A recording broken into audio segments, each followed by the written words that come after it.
Where are you? Here.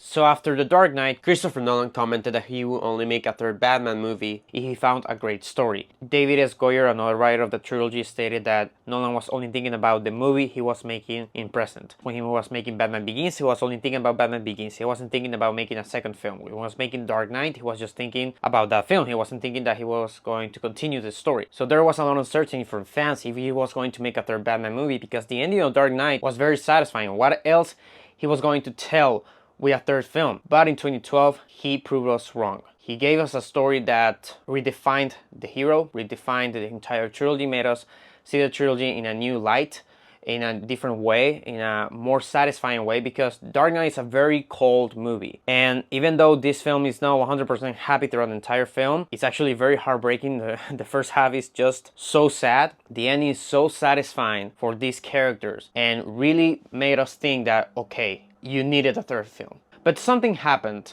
from April to July of 2012 when this movie was released. And it was that I lost complete hype. In April, The Avengers was released. And as a kid, I just got hyped for The Avengers. And I completely lost hype for Batman. At that time, I wasn't the biggest fan of Batman as I am today. Which is why The Dark Knight Rises is so special to me. Because as soon as the film started and I was locked in this film, I became a true fan of Batman. He became my favorite hero from then on. That being said, a lot of people don't like this movie, but I'm not gonna waste my time defending this film from backers, because yeah, there's a significant amount of people that are not a fan of The Dark Knight Rises. Most of it is because of plot holes, but I'm not going to waste my time explaining those aspects of the film. I'm just going to talk about how this film is not just special to me, but I think it's special for the Batman fan you are, for those people who are inspired by stories like this, for those people who want to do something very significant for their life.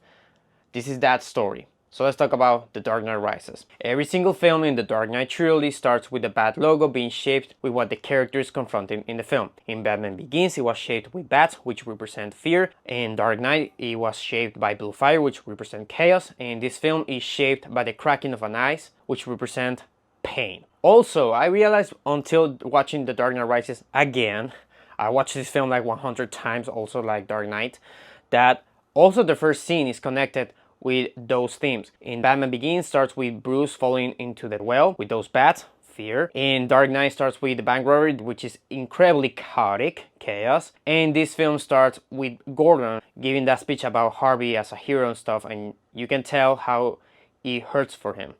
Pain. But after that scene, we're introduced to Bane with that plane crash sequence that is incredibly inspiring from a practical effects stuff. The stunts are amazing, the CGI, all of that shit. But similar to Joker's introduction, it introduces how this character works. Because in this scene, Bane is faking an accidental plane crash. So people believe that the doctor who actually could turn Wayne's reactor to a bomb is dead.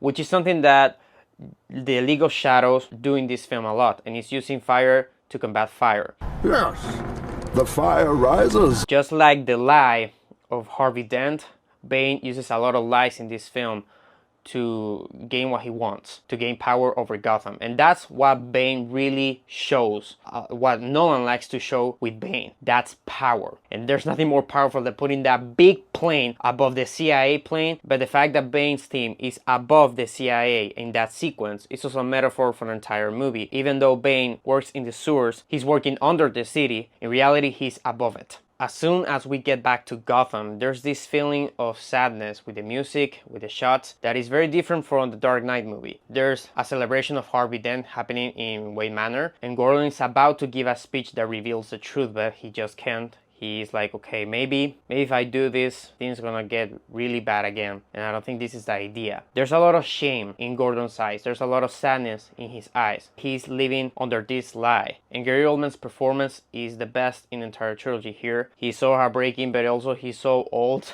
and rusted. He's just done. And the introductions in this film are actually inspiring, just like The Dark Knight. The introduction to Selina, played by Anne Hathaway, incredible performance. Easily the second best Catwoman after Michelle Pfeiffer. Her introduction is so cool. so spy-like. But Bruce Wayne also, the first shot that we have of him is just, look at it, it's just beautiful. But then we get the real introduction to him, and Selina just turns from a maid that is so innocent and I'm dumb to, oh my god, this is a bitch. Oops. But Bruce's introduction really is more shocking than the other introductions of his character in the last two films, because he's very different as we last saw him in Dark Knight. He's broken, literally. He cannot walk straight. He doesn't give a shit about anything really. Selina stole his mom's pearls, and his fingerprints were stolen also. And he's like, oh yeah, this girl just got in and stole it, Alfred. Whatever. And this is your idea of sounding the alarm, is it? Also, if you didn't know, the reason why Nolan took the job to make a Batman movie at first with Batman Begins, it was because he wanted to make a film of Howard Hughes. But Martin Scorsese made a film before with Leonardo DiCaprio, so he was like, oh my god, I was hungry to make a film about a billionaire that is very eccentric and whatever, so someone told him, why if you make a Batman movie? He was like, oh cool. So that's why Christian Bale as Bruce Wayne looks like Howard Hughes in this film. Joseph Gordon-Levitt is in this film. Thank God, because I love that man. I don't know where the hell he is right now, but I need him back. I want to see him again in Nolan movies. He plays Blake, which is later revealed that he's Robin. which is a direction that I never expected. Never. And I think no one expected that. But his character is incredible. His performance is so damn good. But what I love about his character's introduction in this movie is that it explains why some people in Gotham still believe in the Batman. Because Gotham in this movie is not like everybody believes Batman's a murderer and Harvey Dent was a hero and we are sad about it. It's very divided. There are some people who still believe in the Batman, some people who don't. And this makes it even sadder because some people are like, okay, we are cool, but what's the cost of it? And that's what Blake states in his introduction. And it's the fact that it doesn't make sense that Batman didn't kill a single SWAT team member in the building with the Joker, and then he's just accused of killing 5 people all of a sudden, and he just disappears. It doesn't make any sense. And that's what I love about this movie. It's not just a simple force thing of Star Wars, like, it's a feeling that I know that he was actually a hero. No, like, some people are like, okay, I'm connecting things and this doesn't make sense, and Blake is one of them. And it makes sense that he's one of them because of what he reveals to Bruce later on in the film, and I love that about this movie. I love, really similar to the other two films, you really feel that Gotham is a real place. You really feel in this city that now is extremely sad, is just despaired, and really doesn't know where to go now. Should they go to another place, or actually they're fine, or something underneath it is happening? We go back to Bruce and Alfred. The Batcave looks even better than ever. I love those things of the floor racing, which is not just a cool mechanic of the Batcave, it's actually important for the last shot of the film. But here is what I realized. Christian Bale's performance might be the best in the entire trilogy. And this moment, when Alfred says like, Fascinating. You two should exchange notes over coffee. by the way, Alfred, it's gonna happen. Trust me, it's gonna happen. Just wait for the end of the film. Here is when the music that was also played in the last two films, it was played when Bruce and Alfred were mourning the deaths of his parents. It was played when they were mourning the death of Rachel. And here, they are mourning Bruce. They're mourning his hopes, they're mourning his life now, the fact that he's just waiting, like Alfred says, for things to get worse. And it's extremely sad because you can easily connect with this character. There's this aspect of Bruce that is very childish. The fact that, I even refer this in my Batman Begins Dark Knight reviews, is the fact that Bruce really depends a lot of Rachel to have a normal life, an ordinary life. And he's depending too much on her to the point that it feels very childish. But it makes sense. That's Bruce. He just got stuck as a kid after the murder of his parents. That aspect of him couldn't grow up. And after her death, which had me realize that there's few Batman comics and few Batman stories where his love of his life dies. Like, yeah, Robin has died in a lot of comics and stuff, but on Alfred also, but like the love of his life, like I said, who he sees as the life that he could be happy with, Rachel, dies, and he just lost all hope. But he didn't stop being Batman until the end of the Dark Knight, when he was okay, the city really doesn't need me. He understood that at that time, but he doesn't understand that in Dark Knight Rises, because he wants to go back as Batman. But Alfred is like, you shouldn't. You should go back as Bruce Wayne with your money and resources. But he just cannot let go of the past. But we explore the cop character of Blake even more as we see that he helps an orphanage, and he was an orphan actually. These kids are turning in a bad way when they leave the orphanage. They go and work in the sewers with Bane, but there are other kids that still believe in the Batman like Blake. That's how this movie is so important and how this movie really redefines the entire trilogy, because for the first time we see the characters who are actually the embodiment of who Bruce wanted to inspire. Because in Dark Knight there were those guys playing with guns and dressing like Batman, and he was like, I don't want you to help me like that. That's not my idea of inspiring people, like he says to Alfred. The idea of inspiring people is these orphans, these kids who believe in the Batman and doesn't want to do any harm. They would like to help if they can. And even more important, and I'm going to talk about it even deeper later on in the video, is the representation of what Nolan wants from us after watching this trilogy. That being said, The Dark Knight Rises has a different tone from The Dark Knight. It's calmer and more subtle. And what I mean by that is that if you see the editing and the runtime of every scene of The Dark Knight Rises is similar to the running time of every scene of The Dark Knight. It's just that sometimes you feel that the story or the plot is not progressing as The Dark Knight. It's actually doing it, and when you rewatch the movie you understand how a lot of things are introduced without you knowing that are actually important for the rest of the story. Just as Dark Knight, this film has also incredible second introductions. Selina already has an incredible introduction, but the second one is also amazing. Bane also has a second introduction. So Blake meets Bruce and he reveals that he knows that he's Batman. Just simply because one day he saw him as Bruce, playboy and billionaire. Blake knew, okay, that guy is hiding some anger that I also hide as a young teen when I was trying to be adopted by some foster parents. And that's incredible writing. It feels like these two characters have known each other for a long time just because of this little conversation that they had. After that moment, Bruce finally is like, okay, I need to go out. But at first, Alfred, you can tell that he's very lightweight with the subject. When he's saying that he's going to meet Lucius so they can take care of that aspect of the orphanage founding because something there is happening. And he's like, oh, that's what I wanted. You to go out as Bruce Wayne with your money and resources and help the city. Do we still have any cars around the place? Yes, one or two. But as soon as he mentions Gordon, you can tell that Alfred has a new reaction to it. When Alfred is picking him up from a party, he's actually laughing like, ah, yeah, I know, Mr. Wayne. You have to get accustomed to this again and stuff. And later on, when he's testing the leg device, Alfred is also having fun with it and laughing with Bruce and stuff. But as soon as Bruce kicks the wall with all his strength, he's like, okay, he's using this device to go back out there as Batman. I don't like this. I love those little character moments in this movie. Are so important for the catharsis that happens at the end of it. So Bruce meets Gordon and Gordon is like, we need the Batman to come back, and he's like, but the city didn't need me anymore. We won and stuff. And Gordon's like, yeah, but based on the lie, but now this evil is rising from where we tried to bury it. And this is very much connected with what the League of Shadows thinks, because they know that Batman wants to repair the city. They know that. So the fact that he killed Harvey is not something that is just oh, he became a murderer all of a sudden. No, they know that he killed Harvey for a reason. Even before Bane took the speech from Gordon, they knew that there was a lie there. And that's,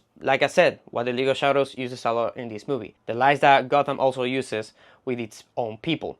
And the lie that the League of Shadows is trying to evoke here is that everything is fine. They're working underneath the city, so they don't show that they're doing this stuff behind the scenes. And of course, for the police, everything explodes off the sudden, but everything was being planned for years. You think all this can last? There's a storm coming, Mr. Wayne.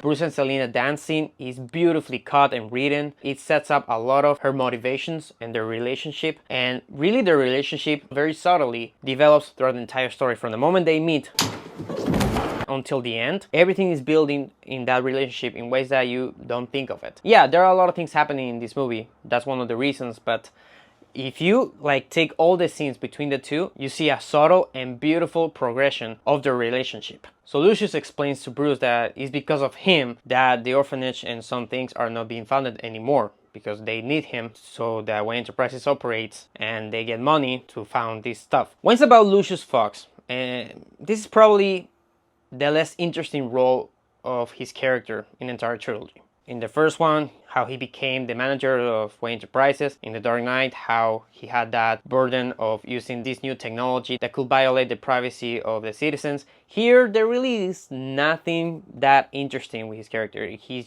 helps, and he, of course, is very charismatic and very likable. But it's definitely his worst role in the entire trilogy. As you can tell, I can be objective of one of my favorite, if not my favorite trilogy of all time. As a fan, I could tell that, okay, this is not Fox's best outing. Still, the thing of the reactor, the fact that he just don't want things to fall into the wrong hands, which is exactly what happens in this film with Miranda Tate, who is secretly Talia. These villains are even more evil than Ra's al Ghul was in Batman Begins. Alfred even says that, the fact that if someone is too extreme for Ra's al Ghul, that's dangerous, and that's Bane and Talia. They want to achieve what Ra's al Ghul wanted to achieve, but they want to do something extra. Revenge, torture, and this is the warning that Alfred gives to Bruce, that you have to be careful. Please don't go out there as Batman. And Bruce doesn't listen to him. One of the reasons that he doesn't listen to him is what Alfred says. You're afraid that if I go back out there, I'll fail. I'm afraid that you want to. A new theme that is explored in the Dark Knight trilogy with The Dark Knight Rises is the rich. In Batman Begins, Ra's al Ghul reveals to Bruce that he wanted to take out Gotham with economics, but people like his father stop him, and they save the city for a while. But again, that's something that Bane uses in this film. He manipulates the rich, like Daggett. Your money and infrastructure have been important. And Talia impersonates a woman that becomes the CEO of Wayne Enterprises. That's what these two characters do a lot in this film. The fact that they use the weapons, the literal weapons of the good guys, like the tumblers of Wayne Enterprises, against the city.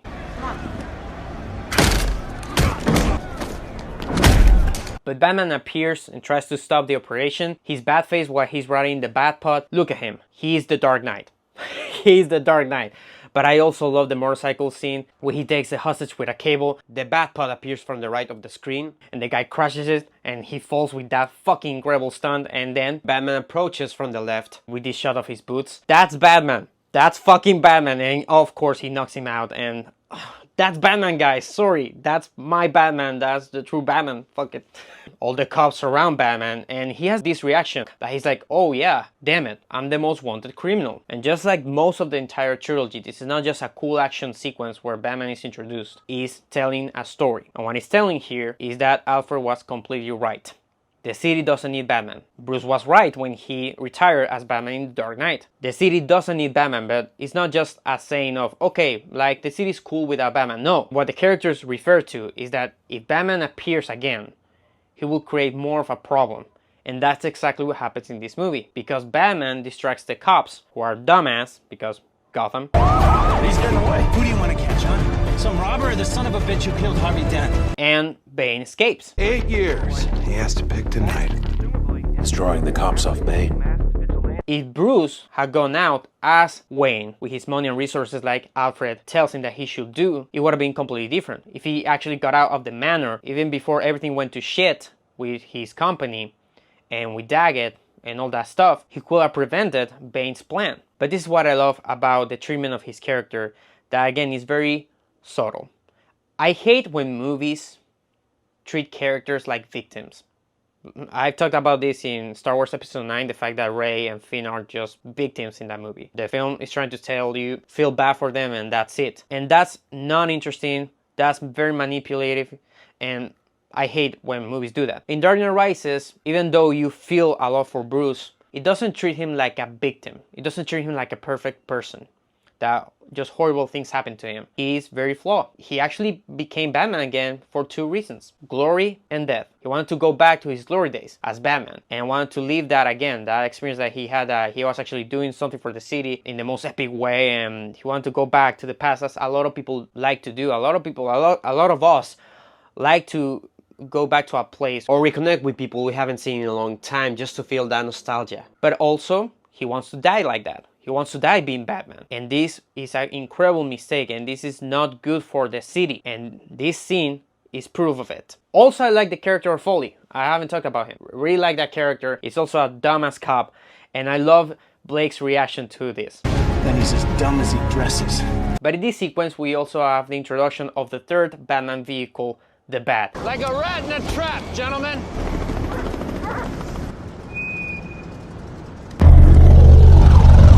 might have the wrong animal there, sir. I think it's my favorite introduction of any vehicle in the entire trilogy. But it's not my favorite vehicle in the trilogy, without a doubt. It's actually the worst vehicle. It's just a cool thing that flies, that sounds cool, and it's cool that Batman has now a vehicle that flies and does some stuff, but it's nowhere as near interesting as the Tumbler or the Batpod, or nowhere near as cool as those two vehicles. It's a cool vehicle, but yeah. But the introduction is awesome. What do you know? Anne Hathaway's stunts, by the way, are really cool in this sequence. I really love the fact that you see the actress doing all these things, really awesome. But as both team up and they run to the Bat, and I love this moment when Selina watches her back and the music instantly cuts to the Deshi Basara chant. And we see Bane walking so calmly. Whew.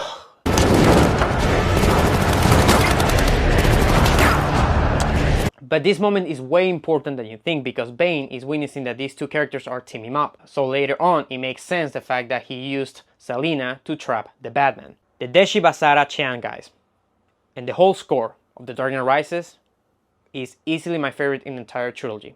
Which is crazy because it's the first one in the entire trilogy where Hans Zimmer was alone composing this film. James Newton Howard didn't come back, and he has stated that it was because, one of the reasons it was because Christopher Nolan and Hans Zimmer just became too close. And he was like, I'm gonna leave them alone to operate. And they made the best score in the entire trilogy. Without a doubt, there's a lot of amazing tracks that are so inspiring, and Deshi Basara score gives me goosebumps. That being said though, this trilogy is so fast paced, there's not a single moment in the entire trilogy that feels like it's wasting your time. But when these characters are flying with the Bat, it's easily the most boring moment in the entire trilogy. And I noticed that from the first time I watched the film. It felt kind of weird because the film was so good, and the entire trilogy has been so good that that moment, even though it's quick, it felt like, okay, nothing is happening. So Bruce comes back to the Batcave and Alfred scolds him. And Bruce has this incredible line. They don't have the tools to analyze it. They would if you gave them to them. One man's tool is another man's weapon. That's exactly what happens to his reactor. It becomes a weapon for the League of Shadows. Okay, so after Alfred scolds him in the Batcave, we have a moment. There's no music. It's just these two performances, and it breaks my heart.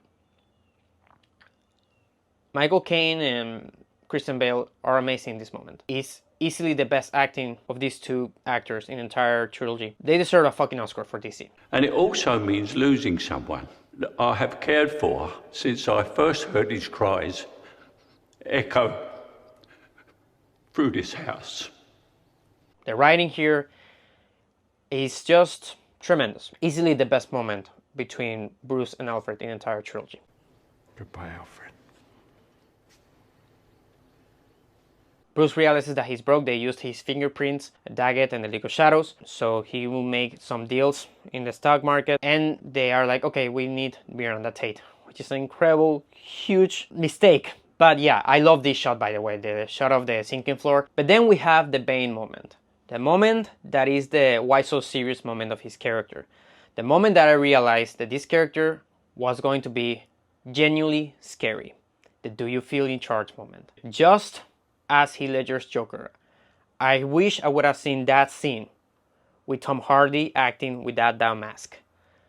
Tom Hardy is incredible. This is my favorite performance of his. This gives you power over me?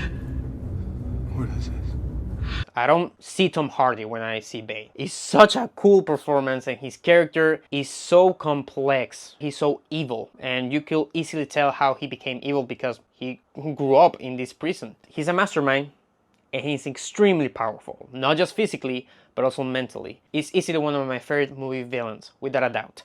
Is as good as Joker? No. But that's the thing about The Dark Knight Rises, at least for me, and a lot of people that actually love this movie. Even though this film is not as good as Dark Knight, is the truth. Dark Knight, I stated that Dark Knight is the best film of all time. This one is so investing. These characters are so investing that you completely forget that there's a movie that came before that was actually better. You forget about it. because you're just feeling what Nolan wants you to feel in the moment. Similar to Bruce and Selina's relationship, the relationship between him and Blake also progresses very subtly. When they're talking about the mask is not just something to protect the people who you care about, but it's also the symbol that everyone can become Batman. If they knew that Bruce Wayne was Batman, the idea of the symbol wouldn't make sense. So he uses the masks so that people like Blake and the orphans know that they can do things like Batman. Not like things of course, gadgets and stuff, but good things. So Bruce and Miranda hang out, and before they start to make out, she asks, "Where's Alfred?" And he says, "He left, taking everything." So as they see Rachel's photo, this is implying that that's what Miranda is now for Bruce. Now Miranda is taking the role of Rachel in Bruce's eyes. Once again, Bruce is falling for the same shit. She kisses him when he's in his weakest point there. So then we get the sequence that I start to call the breaking point in Nolan movies. And it's because, of course, Batman gets his back broken. But I start to call it the breaking point because of it, but what the breaking point means is the moment in a Nolan movie where you actually, as an audience member, is like, what are they gonna do now? There is a moment. Whoa. He was just about to talk again. Oh my god! It is nuts. Oh my god, he did it. That's exactly what happens after this sequence. So Catwoman, Selina, traps Batman without knowing that he's Bruce. From the moment Bane calls him Bruce Wayne and she realizes she has trapped this guy that she actually liked, you see a face of regret. Anne Hathaway's amazing. I think a lot of people don't give enough credit to her performance. That moment of regret is just like, fucking bitch. But that moment, this fight, easily the best fight scene in any comic book movie. And there's no competition, guys. And I've seen all of them. I've seen the best fights that you could think of. The best MCU fights, the best other DC movie fights and stuff. Nothing compares to this moment. The sound design of this is inspiring.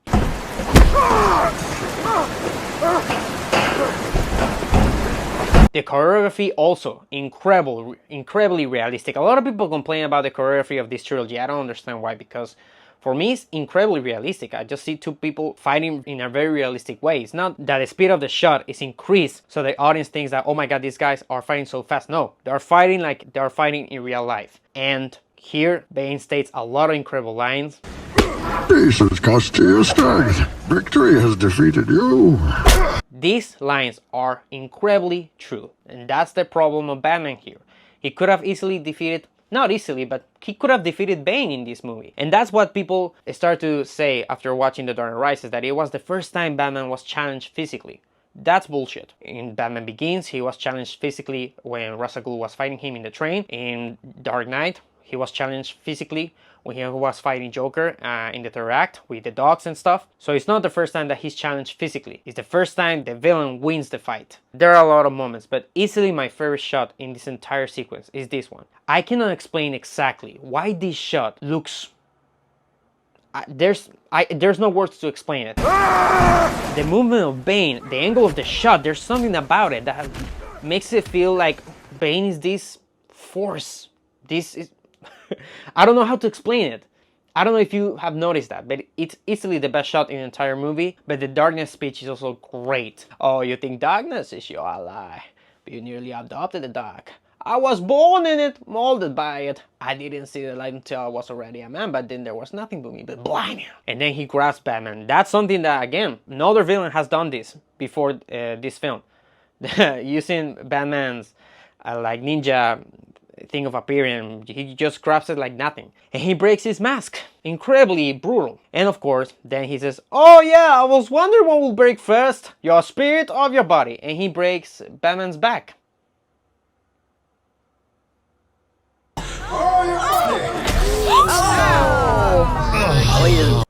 Tell me another superhero movie, at least before this one, where the villain actually breaks the superhero's back and takes him to his lair.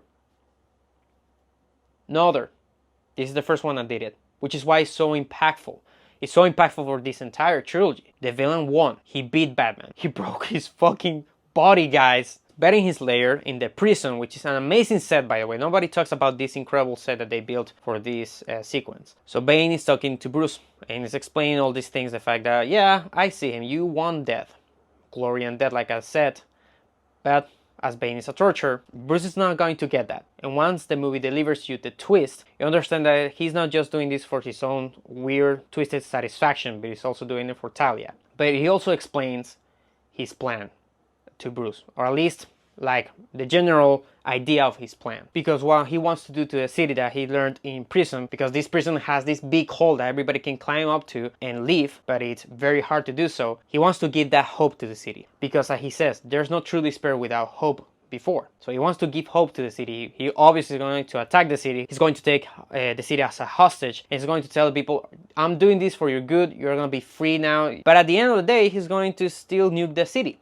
But again, guys, Tom Hardy, there are not enough words to appreciate this performance. He's incredible here. When it is done, and Gotham is ashes, then you have my permission to die. When you go back to the city, we have this shot of Miranda and Lucius walking in Wayne Enterprises, and the villains are right there inside the company. And that was very impactful when I watched this film for the first time. It was like, oh my god, these guys are now in. The safe zone is not safe anymore. Then the stadium destruction sequence starts. This sequence is scary. It's incredibly tense. All the cops are going to the sewers because they know that there's an army growing there. Bane is doing this thing with the reactor, taking it and as a bomb with the doctor. And Blake is noticing that the construction workers of Daggett are actually implementing explosions throughout the entire city. Bane has been pouring concrete laced with explosives. Where? I watched this film 2 times in the theater, and I still remember both times when the music cuts, the whole audience was like, even before the stadium started to explode. That's genius, because Nolan, like the previous 2 films, sets up Gotham as a real place where there's good people that could actually care about the orphans, Blake, some good cops, and Batman, of course, that he wanted to save the city. And now he's looking with a TV in the prison how Bane is torturing the entire city. Of course, the boy singing, the innocent kid singing, and a lot of bad things are happening. A lot of movies were inspired by this, and this film doesn't get that recognition. And then everything starts to explode.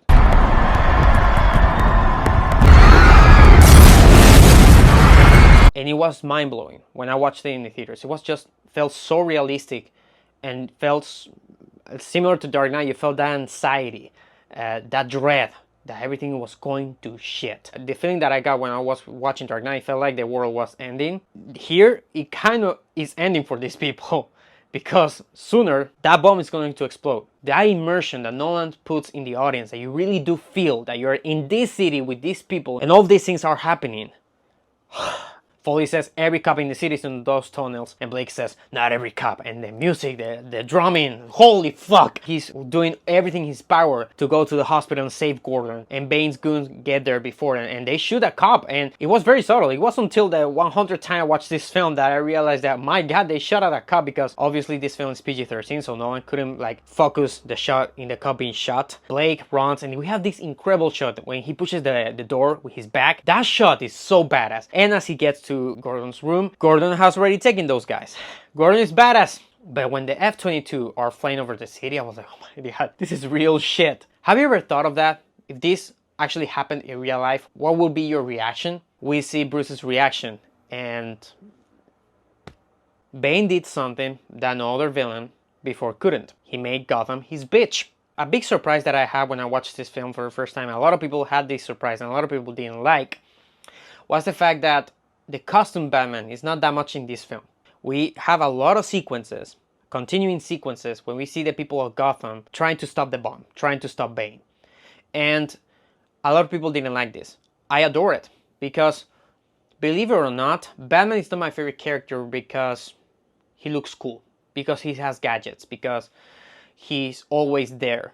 He's my favorite character for what he represents. And what he represents is hope. What he represents is that incorruptible spirit that is just trying to help the city and sacrificing to do everything possible so everybody survives. And that's why it's so ironic about this movie. This movie made Batman my favorite character of all time but it's also the film of the Dark Knight trilogy that has the less Batman. These three films are very different. What's at stakes in each of the films is different. In the first film, what's at stakes is Gotham's hopes for a better city, for better conditions and stuff. In Dark Knight is Gotham's soul, and Rises is its spirit to fight and survive. But again, something similar to, like I said in my Dark Knight review, Batman is Gotham and Gotham is Batman. And this movie explores that deeply. The Batman didn't murder Harvey Dent, he saved my boy.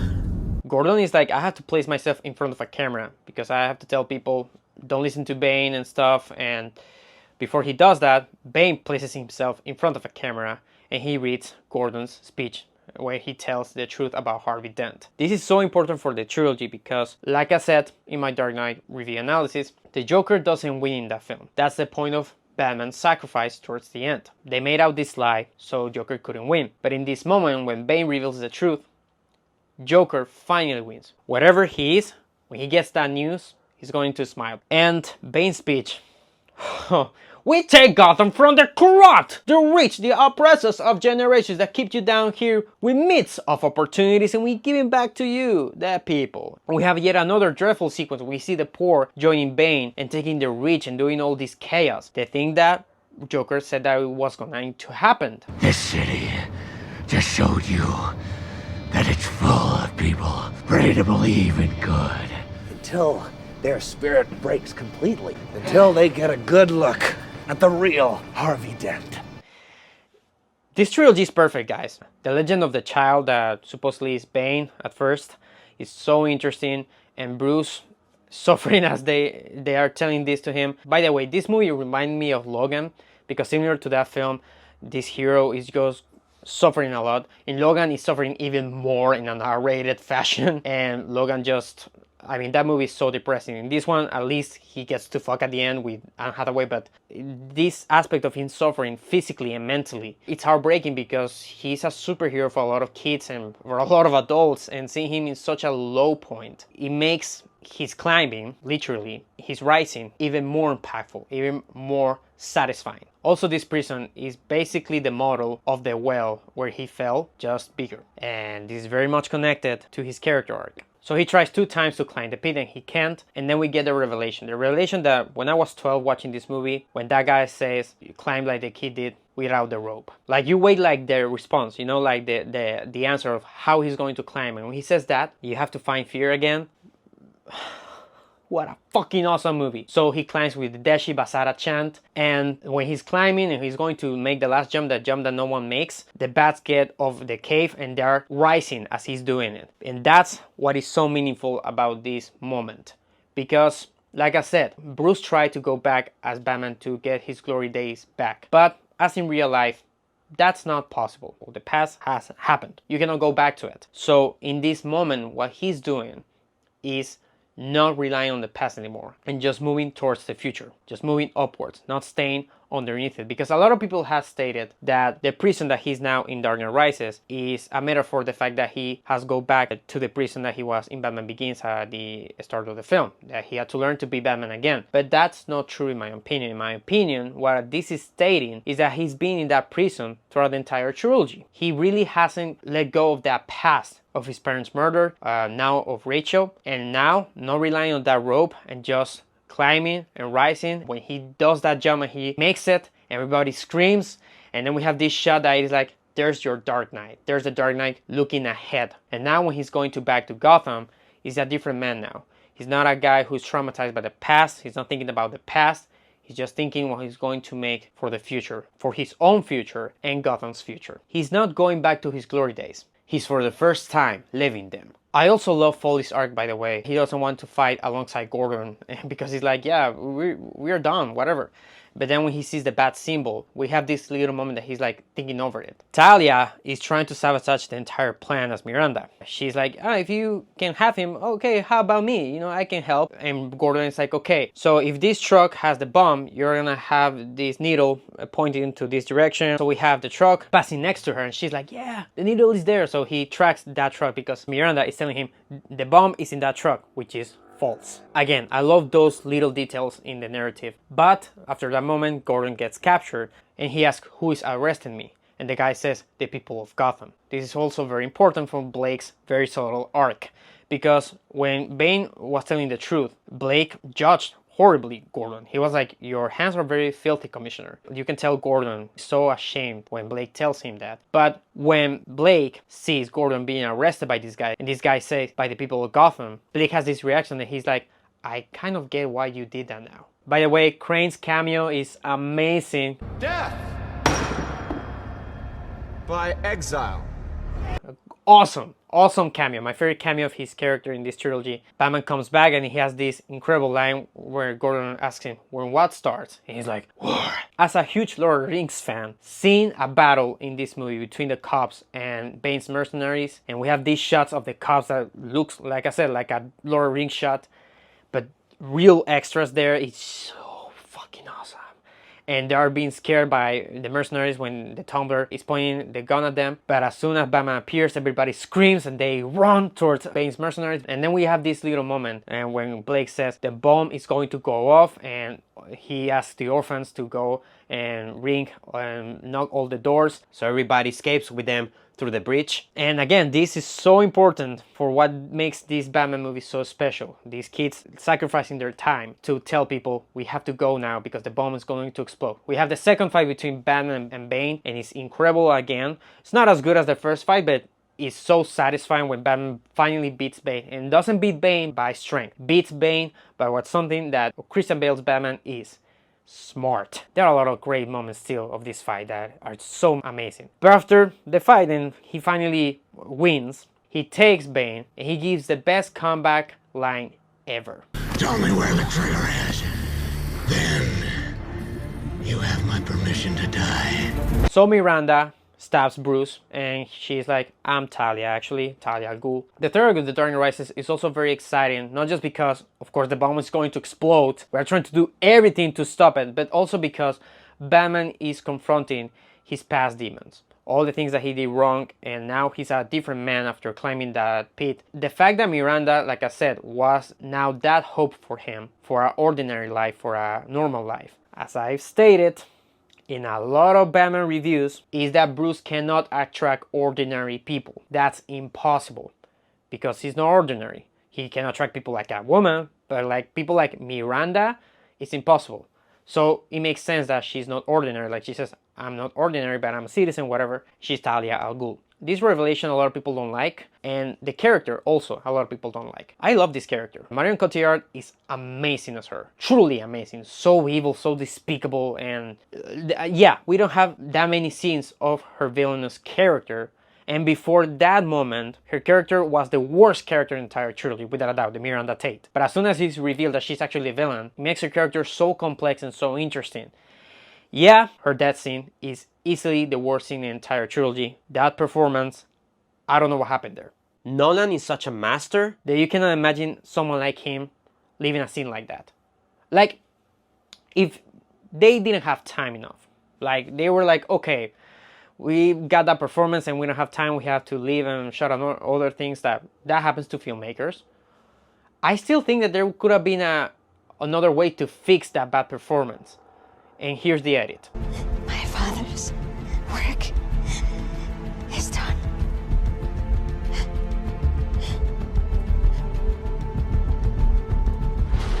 It's not perfect, of course, but it's better than what we got. That death scene is really bad. But the rest of her character, I really like. And like I said, Bane torturing Bruce is not just something that he feels satisfied about it, but he's also helping Talia with her revenge. The slow knife that cuts deeper, like she says. And Christian Bale in this moment, the fact that he is not using his Batman voice anymore, and when she's about to press the button, and he says, we see Bruce begging.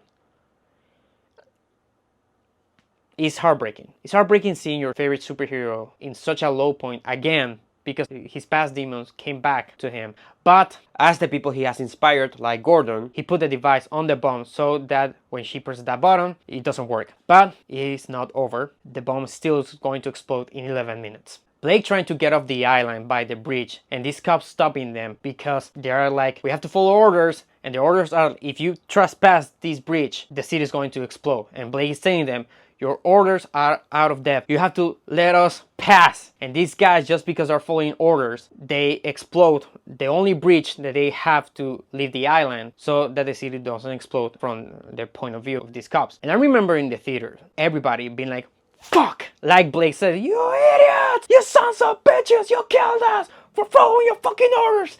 That moment, man, he's like, oh, fuck it! And this, again, is not just a tense moment in this sequence, it's also very important for Blake's arc. And I love also when the father is like, okay kids, grab your hands, like he's saying like, let's pray because we're all going to fucking die. I adore how this entire sequence, this entire third act is about everybody doing everything in their power to save the city from this bomb. Blake is trying to get some people off the island. Batman and Tim are trying to stop the bomb, like connecting it to the reactor again. How everything is crumbling and crumbling. The bridge gets exploded so they cannot cross the bridge anymore. Then the reactor that can connect the bomb so the bomb doesn't explode gets underwater because of Talia. What they're gonna do now. Everything feels so tense because of this. And we have that chase with the bat and the different tumblers.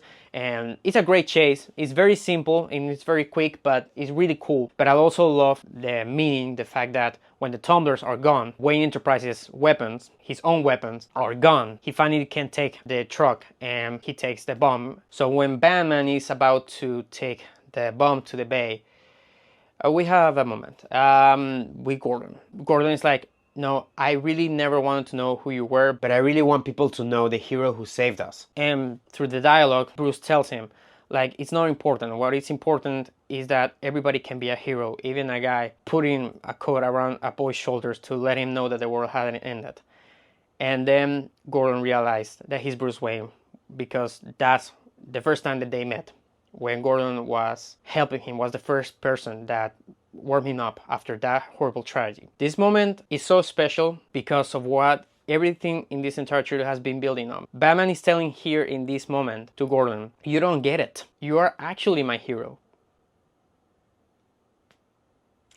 I don't want to cry, I don't want this to be a Kevin Smith video, but after all the shame that he went through in this entire movie with that lie, so that Batman tells this to him, it's just, this is why movies are made for moments like this. So Batman takes the bomb to the bay and Blake is seeing him and the orphans are like, yeah! But Blake realizes, oh shit, he's going to die, right? So the bomb explodes.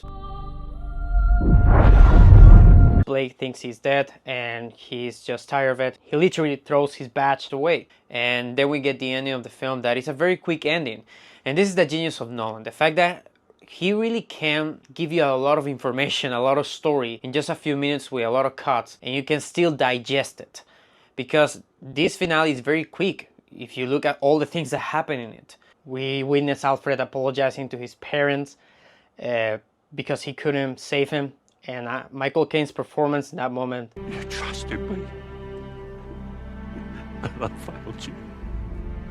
Another moment that is so emotional is when Blake tells Gordon that he's done, he's not going to be in the police anymore. He just can't endure injustice. No one ever is going to know who saved the entire city. And Gordon says, they know, it was the Batman. And then we have this shot of the statue that they made for him. Once again, we see Gordon just enduring, covering a truth about something, the fact that Bruce is Batman, because he wants to keep Bruce's wishes. Bruce's mission wasn't just to save the city, but to change it.